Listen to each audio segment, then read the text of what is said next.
Hola amigos, bienvenidos a un nuevo video de esta serie sobre los grandes pensadores, esta colección de la editorial Gredos. En este caso es el turno de Hobbes y el estudio introductorio de José Rafael Hernández Arias. Vamos entonces a ello. 1. La vida de Hobbes y su contexto histórico. La filosofía de Thomas Hobbes, nacido en el 1588, estuvo profundamente marcada por las circunstancias históricas concretas que le tocó vivir, un periodo de extrema complejidad que incluyó la Guerra Civil Inglesa y la ejecución de Carlos I. Esta experiencia le hizo priorizar la paz a toda costa. Fundamentos vitales. Hobbes estableció el miedo a la muerte y el instinto de conservación como pilares básicos de su filosofía del Estado. Ascenso social. Su posición como preceptor y secretario en la noble familia Cavendish le proporcionó la protección y el tiempo libre necesarios para dedicarse a sus estudios y gozar de una bien surtida biblioteca. Influencias tempranas. Ya en su traducción de La Guerra del Peloponeso, de Tucídides, publicada en 1629, se percibe una intención pro-absolutista y antidemocrática, aprendiendo la lección de que la democracia tendía a disolverse en facciones y caos. 2. Fundamentos filosóficos y el método científico. Hobbes es reconocido por su ambición de convertir la política en una verdadera ciencia. Para lograrlo, aplicó los principios de la geometría y el método científico, el mos geometricus, rompiendo drásticamente con la tradición filosófica predominante. Ruptura aristotélica. Rechaza la visión aristotélico-tomista que veía al hombre como un ser social y político por naturaleza, zoon politikon. Hobbes postula, en cambio, al individuo egoísta y asocial como presupuesto prepolítico, y basa su teoría en la necesidad de la conservación de la propia vida. Método resolutivo-compositivo. Utiliza el método resolutive-compositive, que consiste en descomponer la sociedad política en sus elementos fundamentales, los individuos, para luego, mediante el análisis de sus movimientos, reconstruir el cuerpo político. Razón como cálculo.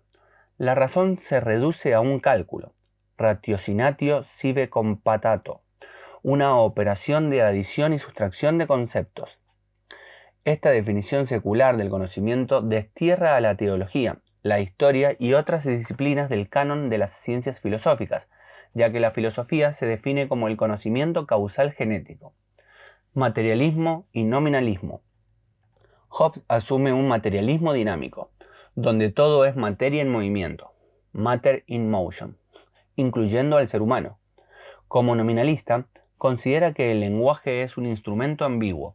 Para evitar conflictos, el soberano debe monopolizar los conceptos y determinar el contenido semántico de nociones como justicia, igualdad o libertad. 3. Antropología pesimista y el estado de naturaleza.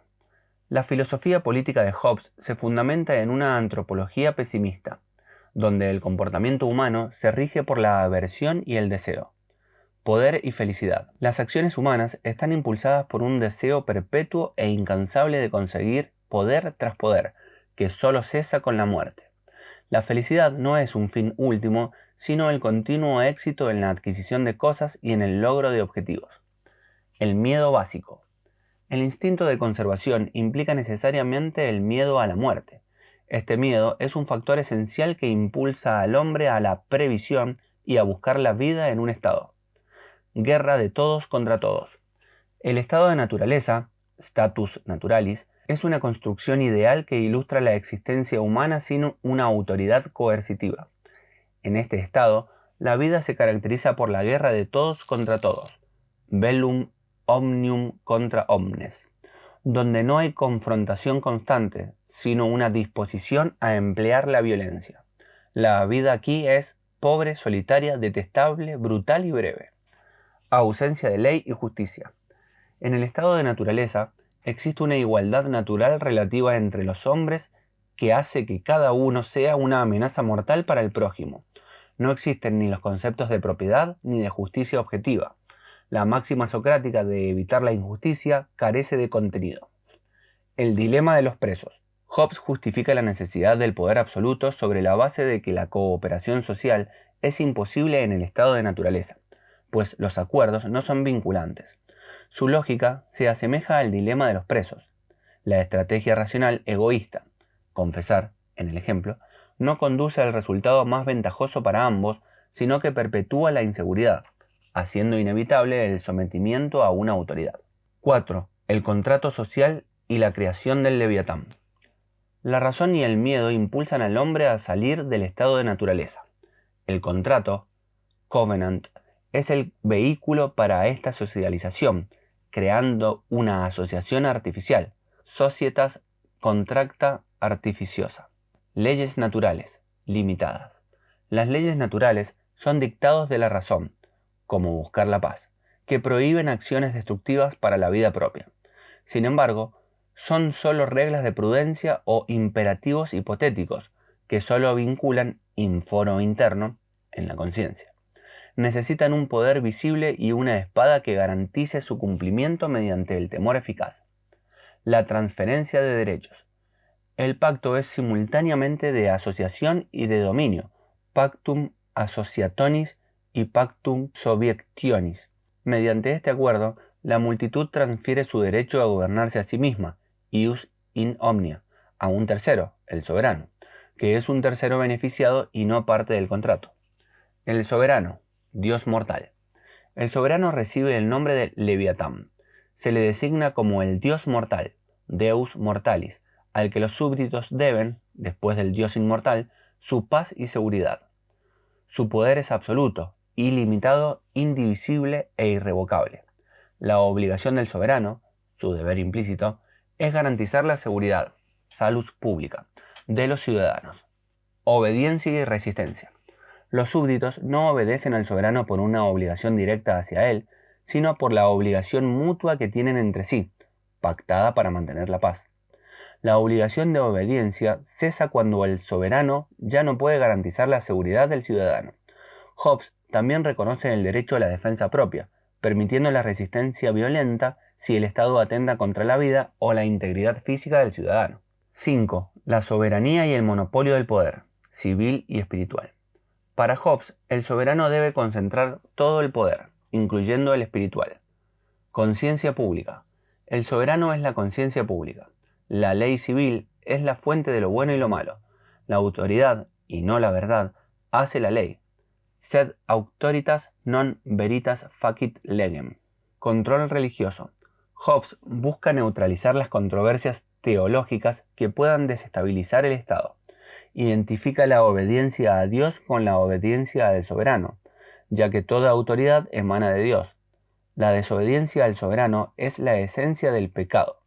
Para evitar la división, propone que la esencia mínima del cristianismo sea solo: Jesús es el Cristo. La portada del Leviatán. La iconografía de la portada simboliza esta unificación del poder. El coloso, el Homo Magnus, sostiene la espada, poder civil, y el báculo, poder eclesiástico, simbolizando que ambos poderes están fusionados en el soberano. 6. Recepción e influencia de Hobbes.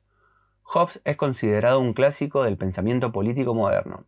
Su obra, Leviatán, se publicó en 1651, dividida en 4 partes: el hombre, el Commonwealth, Estado, y 2 extensas partes dedicadas a la cuestión religiosa. El liberalismo. A pesar de su absolutismo, Hobbes es precursor del positivismo jurídico, y su individualismo normativo y su argumentación contractualista influyeron profundamente en las corrientes liberales, como Locke y Kant.